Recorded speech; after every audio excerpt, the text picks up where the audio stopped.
안녕하세요. 성경 이야기를 전하는 샘물입니다. 이번 영상에서는 계시록에 나오는 하늘 군대가 누구를 말하는지 알아보겠습니다. 기독교인들은 인간을 지나치게 무능력하게 여기는 경향이 있습니다. 그래서 인간이 하나님께 도움을 드릴 수 있다고 여기지 못하고 무조건 하나님께 도움을 받아야만 하는 존재로 여깁니다. 그 결과 하늘 군대는 사람이 아니고 천사라고 주장합니다. 물론 천사도 하나님의 군대에 포함되겠지만 계시록에 나오는 하늘 군대는 천사가 아닙니다. 하늘 군대가 나오는 구절을 보겠습니다.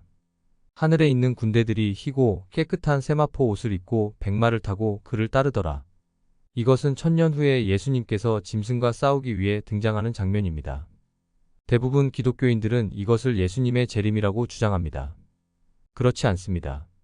이것은 예수님의 재림이 있고 나서 천년 후에 있을 장면입니다.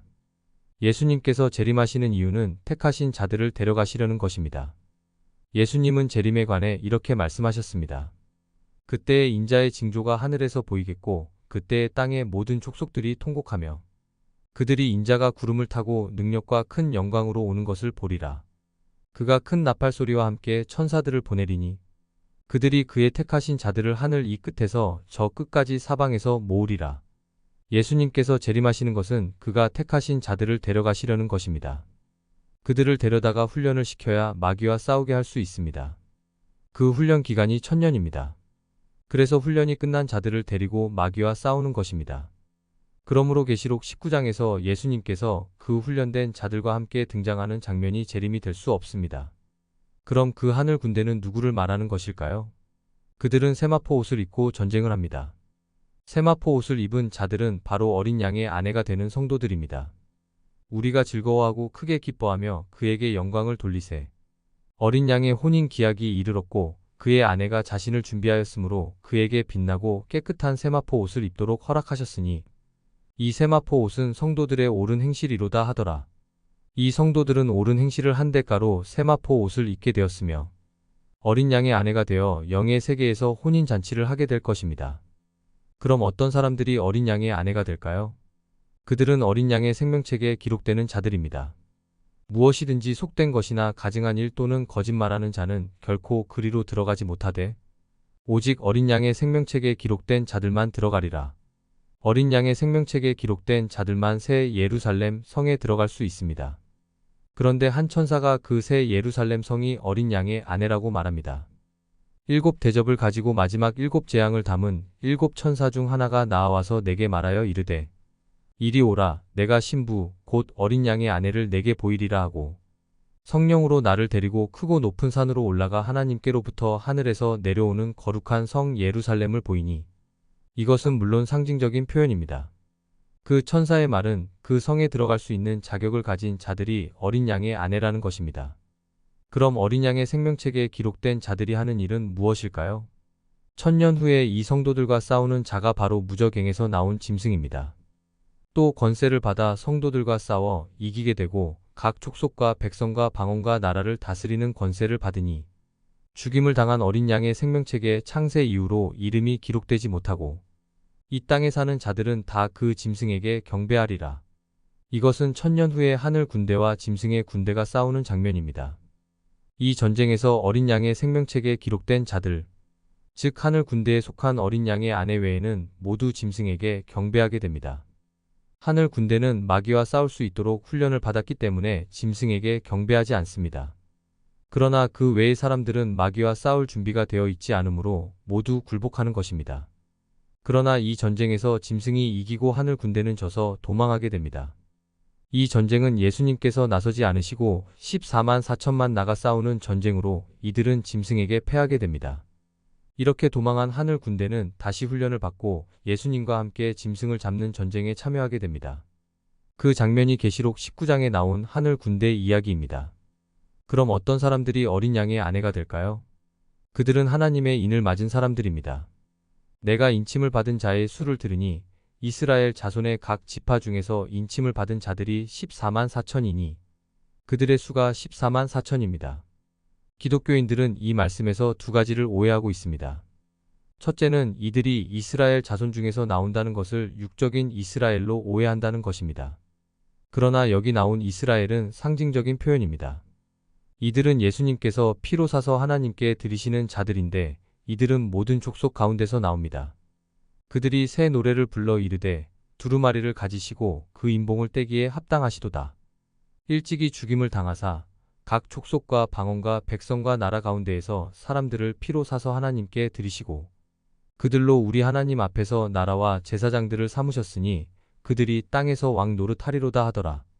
그러므로 14만 4천이 인침을 받는다는 이스라엘은 육적인 나라가 아니고 하나님을 믿는 자들을 가리키는 상징적인 표현입니다. 둘째는 14만 4천이 구원받는 자들의 수라고 오해하는 것입니다. 이들은 구원받는 자들이 아니고 하늘 군병들입니다. 이들은 예수님께서 피로 사서 하나님께 드리셨으므로 이미 하나님의 세계에 가 있습니다. 그 장면이 계시록 6장에 나와 있습니다. 다섯째 인을 떼실 때에 내가 보니 하나님의 말씀과 그들이 가진 증거로 말미암아 죽임을 당한 영혼들이 제단 아래에 있어 그들이 있는 장소가 하나님의 세계에 있는 제단 아래라고 되어 있습니다. 그런데 그곳에 가 있는 자들이 하나님의 말씀과 그들이 가진 증거로 말미암아 죽임을 당한 영혼들이라고 하였습니다. 하나님의 말씀 때문에 순교한 자들은 구약시대 성도들입니다. 그들이 가진 증거는 성령을 의미하는데 성령을 받고 순교한 자들은 신약시대 성도들입니다. 그러므로 그들은 한 시대에 만들어지지 않습니다. 하나님은 그들을 6천년 동안 만들고 계십니다.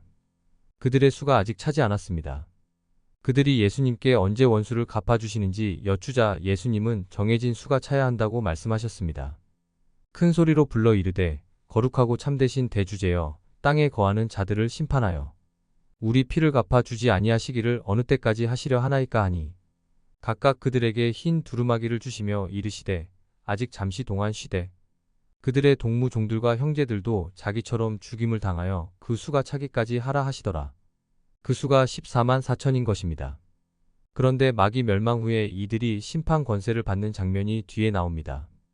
또 내가 보좌들을 보니 거기에 앉은 자들이 있어 심판하는 권세를 받았더라. 또 내가 보니 예수를 증언함과 하나님의 말씀 때문에 목 베임을 당한 자들의 영혼들과 이 말씀에서 심판 권세를 받은 자들이 계시록 6장에서 제단 아래에 있는 자들과 같다는 것을 알 수 있습니다.